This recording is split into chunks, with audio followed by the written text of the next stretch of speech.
A dominant display against DC puts the Timbers into the playoffs, and for the Western Conference means it all comes down to decision day on Sunday.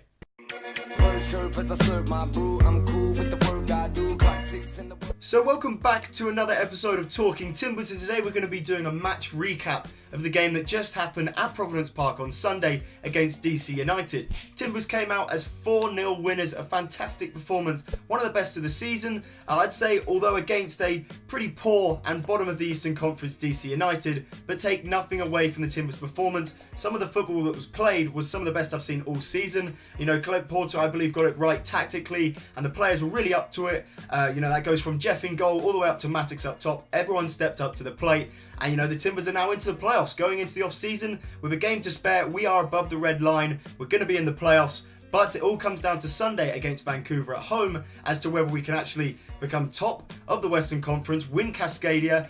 A lot is riding on the line again this Sunday, but the job was done against DC, and I'll be breaking that down in this video.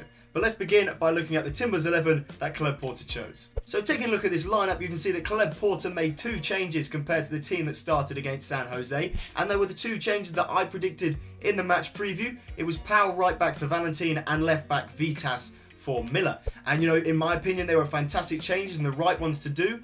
Finally, I got a match prediction right. Didn't get the score prediction right, but oh well, at least I got their team.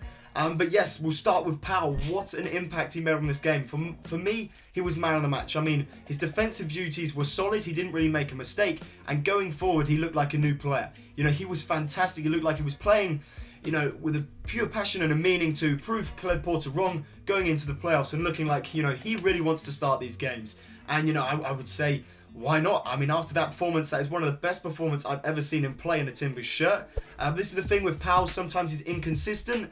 He'll have these big games, but then he'll do something stupid, like give a penalty away, or I don't know, just do something reckless that costs us a goal or maybe a chance or something like that. But I'm fingers crossed for him, kind of maybe tides have turned, and he's developed his game well over the last few weeks and months where he hasn't really got the pick over Valentin. But yeah, super happy for Powell. And I mean, that goal that he scored, which I'll break down a little bit later, was unbelievable. And yeah, just a fantastic game by him. And then Vitas in the left back position, just a fantastic game as always. He's probably, I'd say, up there with one of the most consistent players for us. He's always defensively does his duties, and then he's always a threat as well from corners. I think he stands at 6 foot, 6'1", so he's going to be a big threat, an aerial threat alongside Ridgewell, Mabiala. So yeah, big up Powell and Vitas, big performances by them, but also big performances from the whole team, from goalkeeper to striker. So now let's take a look at the key moments in the game. Nothing really happened up until the 47th minute when the Timbers got the penalty. DC had a few chances here and there, mostly long-range efforts as we restricted them to that, but they really lacked creativity and a goal threat going forward. I mean, the Timbers started a little slowly. It took us 20 or 30 minutes to get in the match tempo going forward and, to create chances. But once we did, I really thought that we were only going to win this game. And I thought DC, I said in the match preview, they really do lack a talisman up front to score them goals. Whereas, we have Blanco, Valeri, Addy when he's fit, Matix creating goals, and all these sort of Nagby as well. All these players that can create and score goals. I mean, we are a real big threat going forward. DC not being a threat forward and looking a bit shaky at the back. I thought the Timbers were only going to be winners, and it was just a case of by how many goals. But yeah, the deadlock was broken on the 47th minute when Matix ran onto a ball, took it into the penalty box, and then kind of, was awaiting the contact from the kind of the reserve keeper of DC, Clark. He just passed it away from him. Matix was never going to get the ball again, but Clark then swiped Matix's legs, and it was a penalty by the laws. Some people would say, yeah, Matix wasn't going to get the ball, but it was a penalty, and Valeri converted it well. He's on top of the MLS for scoring the most penalties this season. Duty obliged. Always good on the penalty spot. I think only missed one this season so far out of like 8 or 9. So top man is Valeri. The captain gets his goal, and the Timbers went into the half 1-0 leaders. The next big play in this game came from our big man in the goal, Jeff Attinella, as Chris Kamara would say. Unbelievable, Jeff! Unbelievable, Jeff. This double save was up there with the best I've ever seen from him. It was just sublime. Kellen Acosta got the header in, it bounced to Jeff's left. He got down really low, managed to parry it, unfortunately straight into Mullins, who was ahead of him, but he got up really quickly, made himself big, cut down the angle, and then Mullins took a shot again, hit Atanella straight in the balls, but it doesn't matter. He's got balls of steel. What a save, what a double save, and really, that could have changed the game. It really could have. Straight after the restart for the second half, he pulls out that massive save. If it goes the other way and Mullins scores, it's 1-1. DC are back in the game. Confidence is with them, and they're playing for a draw, or possibly going to get the win. But yeah, fantastic save by Jeff, and really, changed the game. And at the end of the day, we went down the other end a minute later, and Alvarez Powell scored a fantastic goal. So I'm looking at my notes down there. Powell, what a sublime goal. He cut inside from the right-hand side. What I said earlier, going forward, he looked like such a big threat, as he was the whole game. And then he cut inside, and then out of nowhere, really, I think surprised Clark in goal. Just took a shot with his left foot. And then I was sitting there watching it, I couldn't believe it. If you listen to the fans' reaction, it was kind of not like a cheer, it was like a, whoa, like Powell has just scored from outside of the box with his weaker foot. It was unbelievable, but 2-0, and what a goal from Powell. But yeah, comes all the way back. If you go back to that Jeff save, it originates from that, so well played Jeff Atanella, what a save, and get voting for him for save of the week. He has to be up there. And then yeah, unbelievable. The Timbers then 2-0 up. The Timbers then broke the deadlock again on the 59th minute, thanks to what I believe is possibly the goal of the season by the Timbers. The whole play was unbelievable, and it was finished by Blanco. We'll take it back to the beginning. So it was a goal kick by Jeff and Atanella, and his distribution in the whole game has been fantastic. And recently over the games, his distribution in general has been brilliant. His kicking, his throwing, all that. He kicked it up to Matix, who, great leap by him. Actually, on FIFA 17, had the highest jumping stat in the game above Ronaldo, believe it or not. This year, actually, Ronaldo has beaten him. It's just a weird stat that always stays in my mind. But yeah, Matix jumped for the ball. Big win by him. Flicked it on to Valeri, who did a few juggles of the ball. I think 4 keep-ups. Played it to Blanco. Played it back to Valeri. Back to Blanco. And then Blanco, first time, finishes it into the side netting, top corner. What an unbelievable goal. I'll link, I think it's the closer look, or I'll just put it on the screen, that the Timbers put on their YouTube channel. It was just unbelievable to see the slow motion, the skill by Valeri, to juggle that ball and play it to Blanco, and what a finish it was. Just an unbelievable goal. And I'll be very annoyed if Blanco does not get a Team of the Week card on FIFA, if you know what that is, in Ultimate Team, or just Player of the Week. I mean, they were, I think it was Valeri, Blanco and Powell were named Team of the Week, and actually Club Porter was Coach of the Week. So, definitely worthy of those positions, as what a performance and what a goal that was. Just unbelievable. The Timbers 3-0 up. So after the third goal, the Timbers continued to dominate the game, both possession-wise and creating chances. However, Jeff was pulled into one more big save. In the 81st minute, he had to tip over a deflected shot that looked like it was going to hit the bar and go in. So well done to Jeff. How many times more am I going to have to say this in this game? But yeah. And then the Timbers in the 85th minute, via Sebastian Messi Blanco, got the 4th goal. It was a great hustle by Ebabise, who come on for Darren Matix in the 75th minute. He took it off the defender. Blanco took it off Ebabise.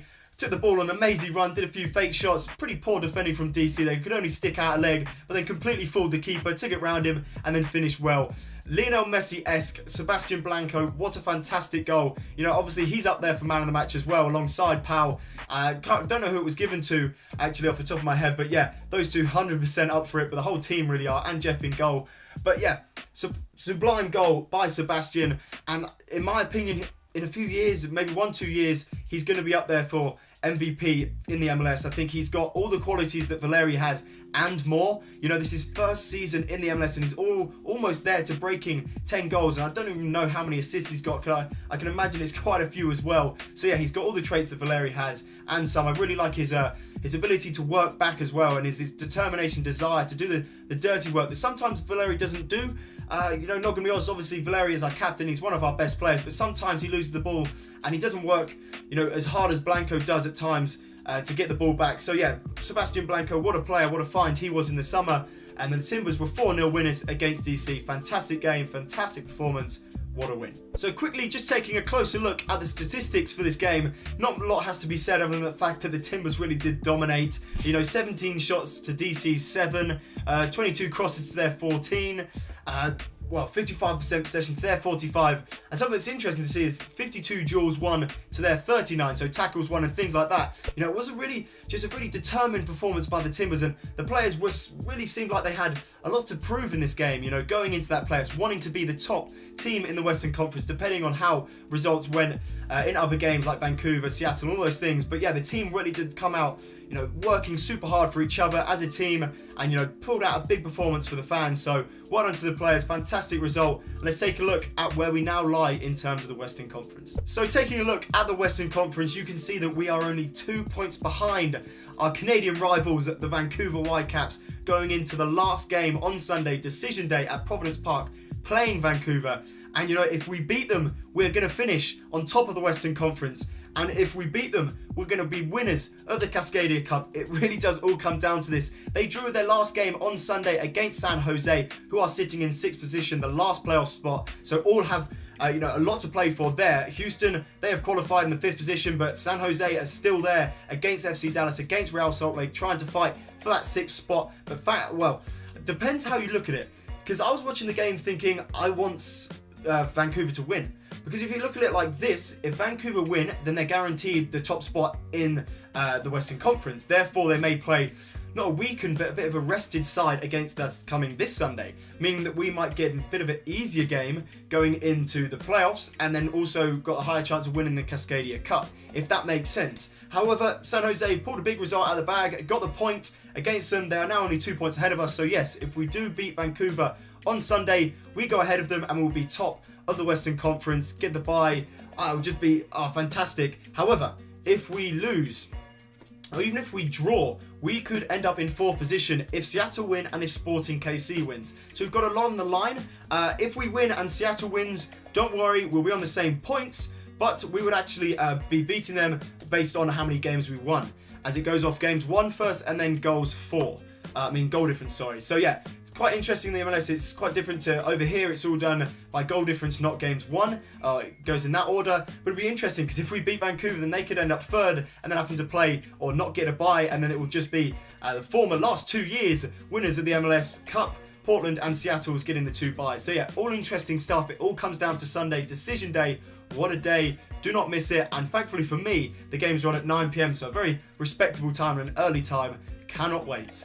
So that is going to be the end of the video, guys. It's probably going to be uploaded on Thursday, as I'm quite busy this evening, which is Wednesday evening. And then I'll also get a video out to you on Friday or Saturday in preparation for the Vancouver game on Sunday. But thank you so much for watching. I really hope you've enjoyed it. I've really enjoyed filming this video. Always do after we've won, especially 4-0, an emphatic performance. But yeah, thank you guys for watching. If you did enjoy it, leave a like, share it wherever you want on Twitter, Facebook, all these sort of things.